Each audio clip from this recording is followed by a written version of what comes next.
Amis des Tektronix Vintage, bonjour. Alors aujourd'hui une petite vidéo pour vous présenter CP0173 qui est encore un nouveau tiroir qu'on appelle plugin de la série Tektronix TM500, je vous ai déjà présenté.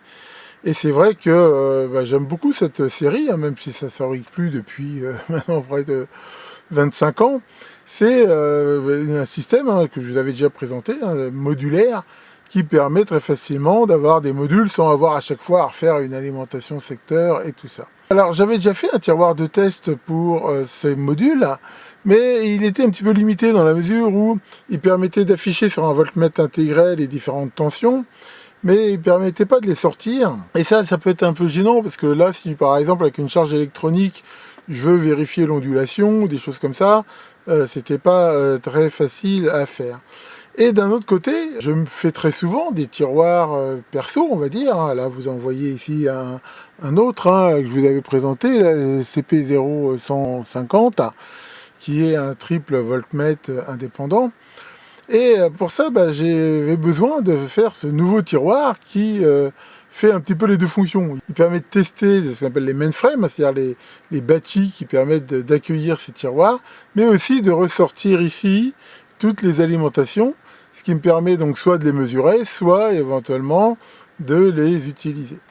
Alors la place était vraiment très comptée, parce que je voulais garder un module simple. Alors, il y a des modules doubles, mais j'aime pas trop ça. Alors d'abord les modules doubles, j'en ai pas beaucoup, des châssis de double. Et puis en même temps, ça prend, c'est le principe, 2 fois plus de place et tout. Donc généralement, j'essaie plutôt de les faire tenir dans des simples. Enfin là, j'ai réussi à faire ça. Alors le principe est tout bête, une fois qu'il est branché, on a ici des LED qui montrent les présences des différentes tensions. Là déjà ça permet de voir qu'elles sont bien toutes présentes.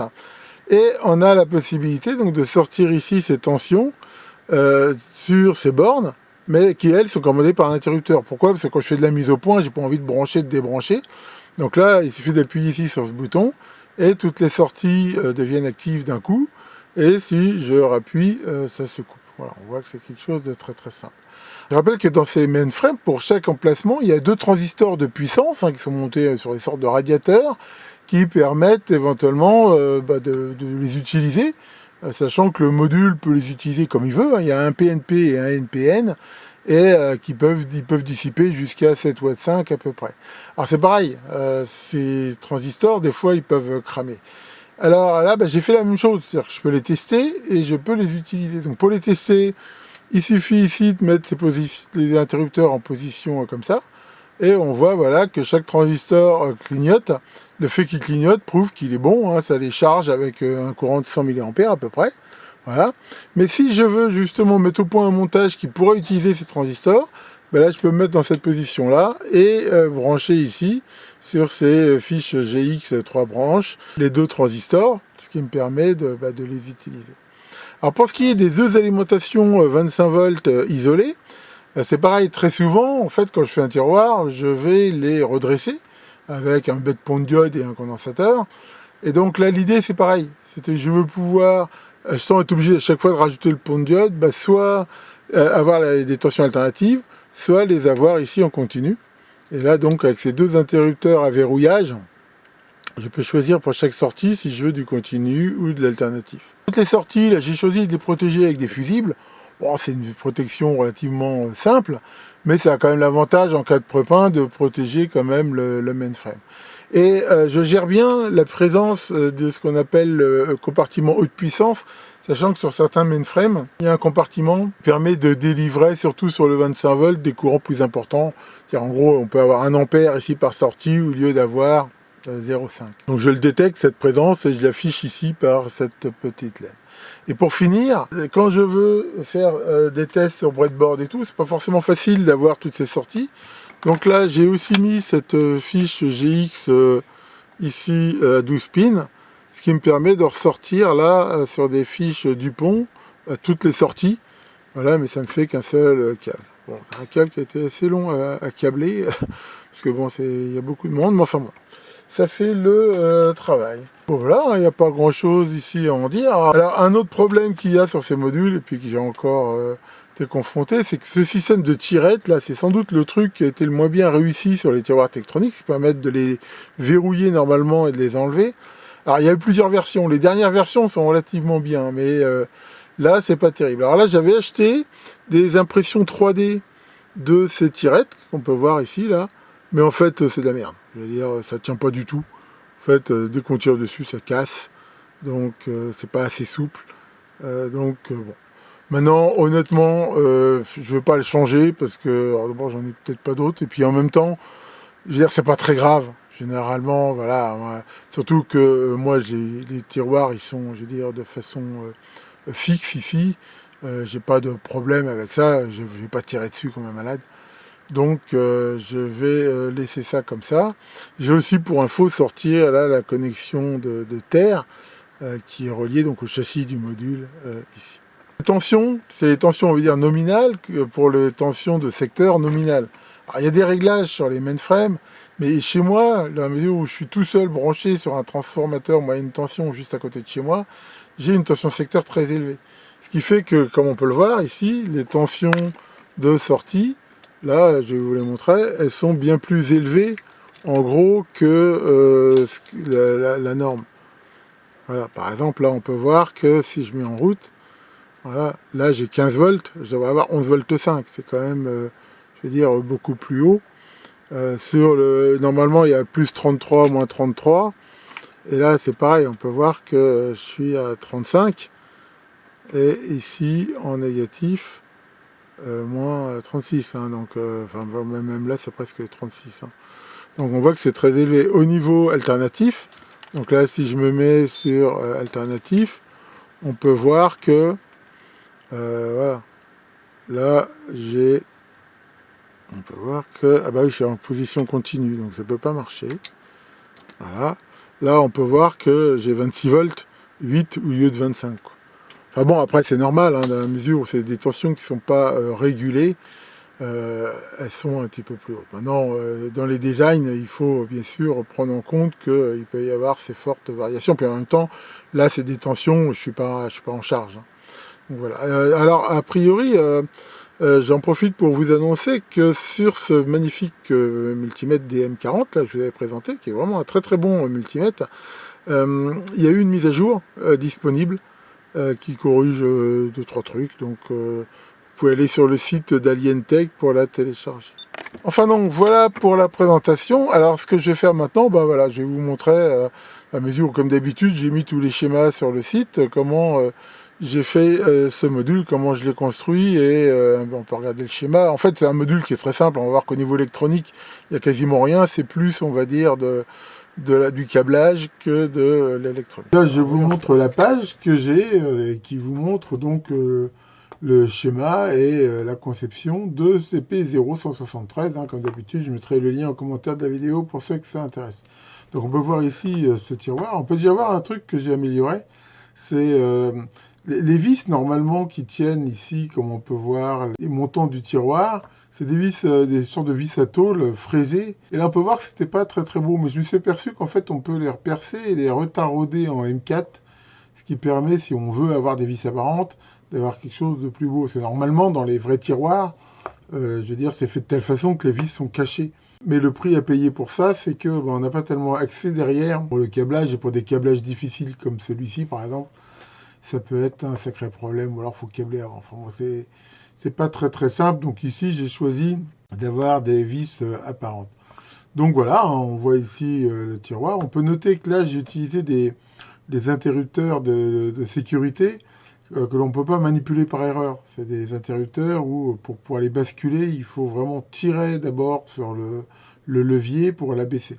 Et là, l'idée, c'est quoi? C'est que, bah voilà, je veux dire, enfin, selon le montage qu'on met, passer de AC à DC, ça peut avoir des conséquences graves, on va dire, pour le montage. Et donc là, ça permet vraiment de ne pas risquer de les manipuler par erreur. Enfin voilà, comme je l'ai dit, ici, on peut voir que c'est très serré. Alors en haut, on peut se demander pourquoi ici, il y a ce décrochement. Mais parce que j'ai eu un petit loupé. Comme on peut voir, c'est très très serré. Et ce que je voulais faire au début en haut, j'ai un petit peu merdé. Et ça bigornait dans le support du haut, ce qui fait qu'il a fallu que je trouve un plan B. Bon, alors là, je vous laisse lire pour ceux que ça intéresse. Ici, je rappelle les normes que donne Tektronix pour les courants max que l'on peut utiliser sur chaque tiroir. Et ici, donc, j'ai le schéma qui est fait en deux parties. Il y a un premier schéma qui est pour la partie, on va dire, alimentation, et l'autre qu'on va voir pour la partie test transistor. Donc là, on peut voir que c'est vraiment quelque chose de très simple. Je rappelle ici le brochage ici des tiroirs Tektronix avec les alimes. Là, on peut voir la commutation du compartiment haute puissance qui se contente de switcher en fait les fusibles. Ici, le passage redressé ou alternatif des deux alimes 25 volts. Vraiment très simple. Et là, donc, la commande de sortie. Alors bon, là, j'ai utilisé un système un petit peu original quelque part pour faire la bascule on-off, dans la mesure où il me restait un contact libre d'inverseur sur le relais, qui permet de commuter ici les sorties. J'ai fait ici ce petit système. Alors comment ça fonctionne? C'est tout bête. En fait, le transistor ici commande la bobine avec la diode ici dite de roue libre, qui permet d'éviter les surtensions à la coupure de la bobine. Et donc, on voit qu'au repos, le 24 volts arrive ici. Voilà. Transistor, il n'est pas alimenté, donc via cette résistance-là, je veux dire, voilà, la base n'est pas alimentée, donc il n'est pas passant, le relais est coupé. Et on voit ici que la tension arrive ici et alimente la LED. Alors, il n'y a pas de résistance en série avec la LED, parce qu'en fait, elle est comprise dans le bouton, l'espèce de bouton multicolore, le gros bouton que j'utilise, donc il n'y a pas besoin de résistance. Donc voilà, et on voit que grâce à ce pont ici de résistance, on a ici une tension, on va dire, positive. Donc si j'appuie sur le bouton, ça va permettre, vu qu'il y a une réserve d'énergie ici dans le condensateur, assez de courant pour commuter le transistor. Donc le relais bascule, et à ce moment-là, on peut voir que le contact ici fait qu'on a le plus qui arrive à cet endroit-là. Donc qu'est-ce qui se passe? On voit que le transistor est alimenté via R10 ici, ce qui permet de le garder saturé, et ça reste dans cet état-là. Mais à ce moment-là, avec de cette résistance-là, on peut voir que le condensateur ici, il est déchargé et que donc il y a un potentiel ici quasiment de 0 volts, vu que là, c'est plus alimenté. Et donc, si je rappuie ici sur le bouton, via la diode ici, et dans la mesure où le condensateur ici est déchargé, il y a un gros appel de courant, et c'est suffisant en fait pour temporairement bloquer le transistor, qui va se rebloquer, et on va revenir ici à l'état précédent. Donc, c'est un système que j'avais déjà utilisé il y a très longtemps. Ça permet de complètement éviter les rebonds, et ça le fait plutôt bien ici. Par contre, le prix à payer, c'est que ça utilise un des contacts inverseurs de la commande, en l'occurrence ici le relais. Enfin voilà tout ce qu'on peut dire. Sinon, là, on peut voir le brochage de ce connecteur. Ensuite, la partie ici, test de transistor et alimentation. Alors, il me faut une alimentation pour tout ça de 24 volts. Donc, j'ai pris ici un régulateur 78-24, un truc très classique. Je l'ai fait précéder, toujours du site d'une self, ça permet éventuellement, s'il y a des parasites HF, de les virer. Et cette résistance de 2 watts qui soulage un petit peu le régulateur dans la mesure où elle va prendre une partie ici de la dissipation, même si ici l'appel de courant n'est pas très fort. Et donc le 24 volts qui alimente le montage qu'on a vu au-dessus, et la partie test de transistor. Donc là je suis reparti en fait sur le système que j'avais fait dans mon premier testeur, mais je l'ai un petit peu amélioré, à la mesure où si les transistors étaient endommagés, déjà à l'autre, des fois ça faisait des bêtises. Ici, quel que soit l'état du transistor testé, il sera protégé. Donc là, on peut voir pour chaque transistor, ce triple inverseur ici, qui donc soit met le transistor sur le système de test, le déconnecte complètement, ou le ressort sur les prises GX ici, de façon à pouvoir l'utiliser de l'extérieur.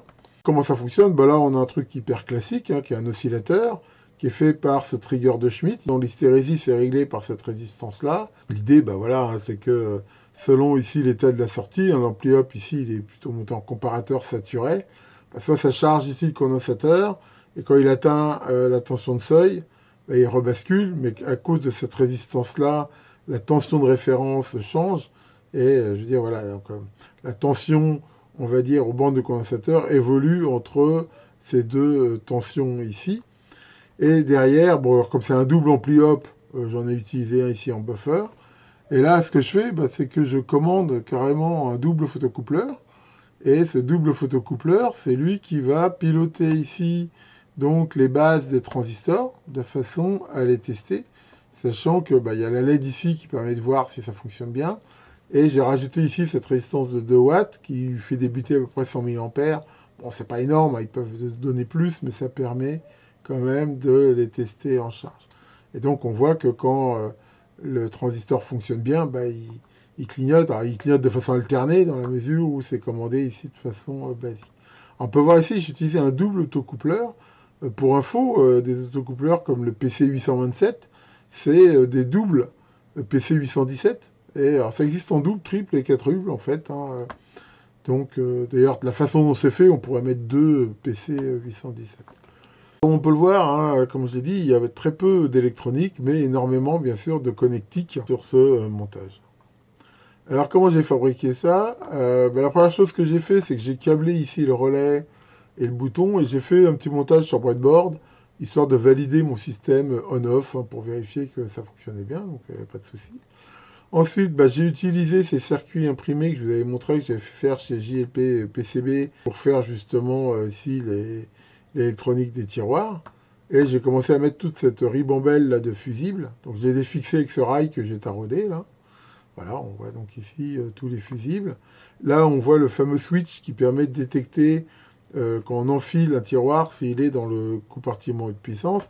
Et j'ai donné un coup de cisaille ici. Pourquoi? Parce que j'avais besoin un peu plus de place sur la face avant, alors que j'avais pas besoin de plus de PCB, donc je l'ai raccourci un petit peu, mais voilà, j'ai coupé au ras, ce qui permet quand même d'avoir ici les trous de fixation.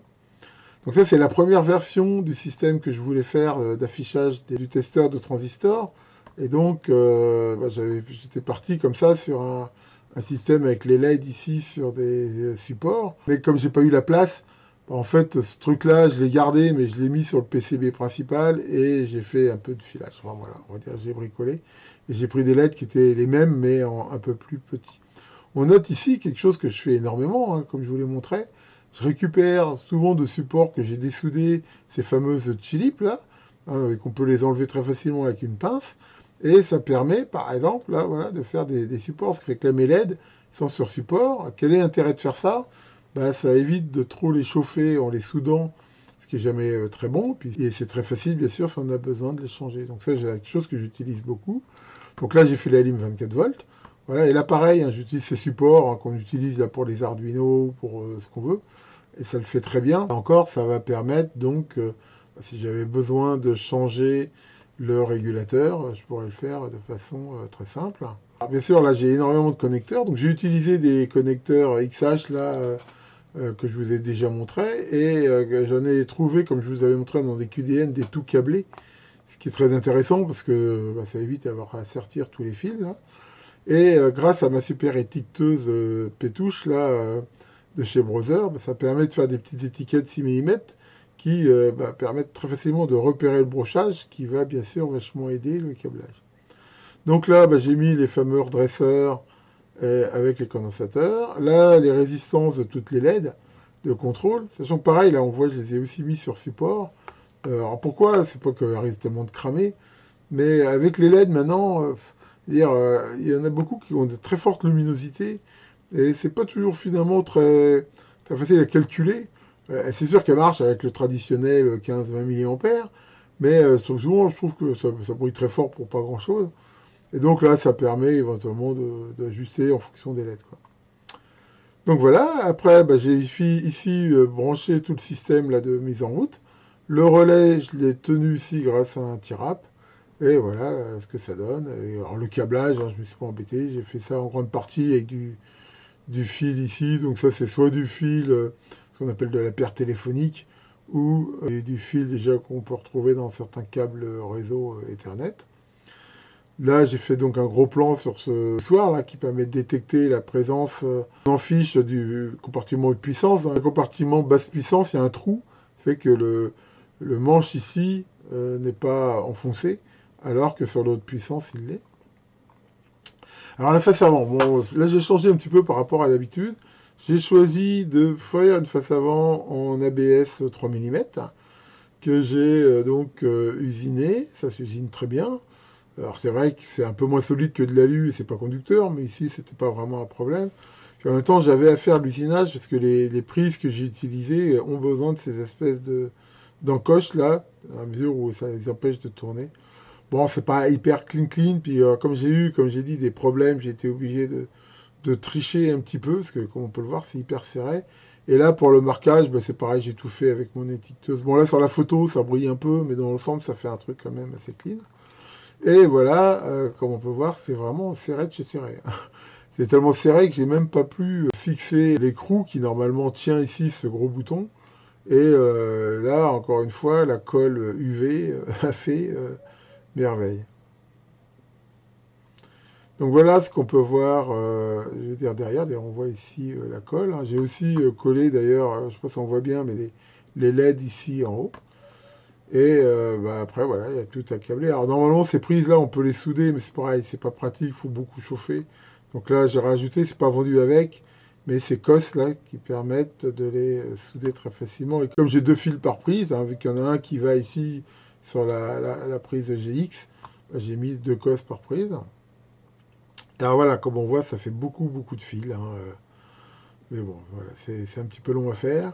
Alors j'ai gardé du jeu, mais c'est pas très grave ici, et ça permet quand même voilà, de manipuler le truc sans souci. Et ben voilà le premier test, et bah, ça fonctionne impeccable, il n'y a rien à dire. Alors pour le compartiment haute puissance, c'était un peu court. J'étais obligé de rajouter ici cette vis de réglage de façon à ce que ça fonctionne bien. Bon, ça s'est fait très facilement. Et voilà, on voit que quand il est dans un compartiment haute puissance, comme ici, ben, on a cette LED ici qui l'indique. Et donc voilà, c'était terminé. Le tiroir a mérité son super autocollant. Voilà donc pour la présentation de ce CP0173. J'espère que ça vous aura intéressé. Alors c'est vrai que je reconnais que contrairement à d'autres montages que j'ai présentés, qui, même si je les mets des fois dans des tiroirs TM500, peuvent être mis dans d'autres boîtiers et d'autres configurations. Ici, ça reste un montage qui est relativement spécifique, mais enfin voilà, ça peut toujours éventuellement vous inspirer pour faire d'autres réalisations. Tiens, Maurice, ça va, Maurice? Qu'est-ce qui t'arrive? T'arrives pas à dormir? Ah bon, pourquoi? Parce que tu te poses une question. Ah oui, c'est quoi ta question? C'est parce que tu manges des tic-tac. Ouais, alors, t'as peur de chier une pendule. Eh ben, on peut pas dire qu'en 2026, il s'améliore, lui. Allez, là-dessus. Bricolez bien et à très bientôt pour de nouvelles vidéos.